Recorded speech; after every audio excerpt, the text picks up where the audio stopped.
कल भारतीय संविधान का गला घोटने का दुस्साहस इंडिया अलायंस ने जम्मू कश्मीर में किया। जिस रेजोल्यूशन को इंडिया अलायंस ने कल पारित किया, उसके अंतर्गत वो जम्मू कश्मीर में भारत के संविधान के खिलाफ एक नई जंग लड़ते हुए दिखाई देते हैं। धारा 370 हटने के बाद जम्मू कश्मीर में आदिवासी समाज को जो अधिकार मिले, क्या कांग्रेस और इंडिया अलायंस आदिवासी समाज के उन अधिकारों के खिलाफ खड़े रहेंगे? एक चुनी हुई सरकार विकास के मुद्दों पर काम करने की बजाय, भारत को जोड़ने की बजाय भारत को तोड़ने का प्रमाण दे रही है।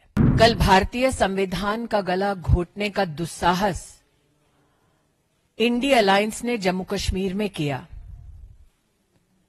जम्मू कश्मीर के वो दृश्य जिसमें भारत के संविधान की धज्जियां उड़ाते हुए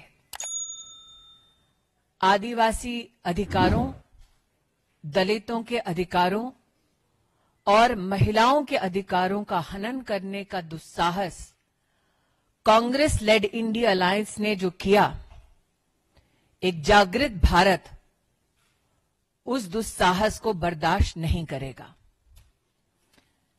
जिस रेजोल्यूशन को इंडिया अलायंस ने कल पारित किया, उसके अंतर्गत वो जम्मू कश्मीर में भारत के संविधान के खिलाफ एक नई जंग लड़ते हुए दिखाई देते हैं।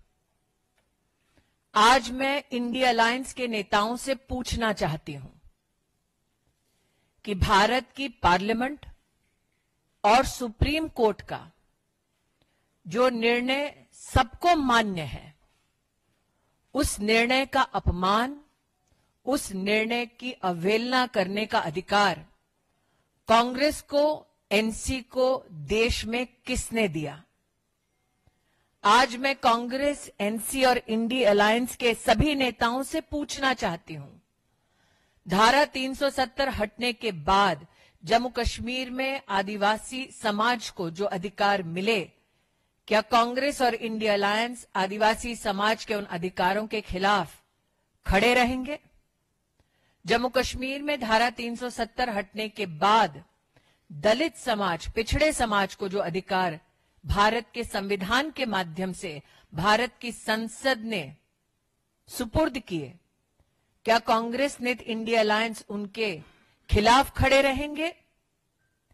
कल का रेजोल्यूशन कांग्रेस और इंडिया अलायंस के नेताओं का टैक्टिकल समर्थन दिखाता है उग्रवाद और आतंकवाद के समर्थन में। ये भारत में हर नागरिक को ज्ञात है कि धारा 370 हटने के बाद नागरिकों की मृत्यु में 80% की गिरावट हुई। ये हर हिंदुस्तानी को ज्ञात है कि धारा 370 हटने के बाद जम्मू कश्मीर में आतंकी घटनाओं में 70% की कमी हुई। लोकतांत्रिक ढांचे के माध्यम से एक चुनी हुई सरकार विकास के मुद्दों पर काम करने की बजाय, भारत को जोड़ने की बजाय भारत को तोड़ने का प्रमाण दे रही है। मैं इंडिया अलायंस के सभी नेताओं को, देश के नागरिकों और भारतीय जनता पार्टी के कार्यकर्ताओं के माध्यम से आश्वस्त करना चाहती हूं कि संसद द्वारा पारित धारा 370 पुनर्स्थापित नहीं होगा और जम्मू कश्मीर को भारत से बांटने का उनका ये प्रयास कामयाब नहीं होगा।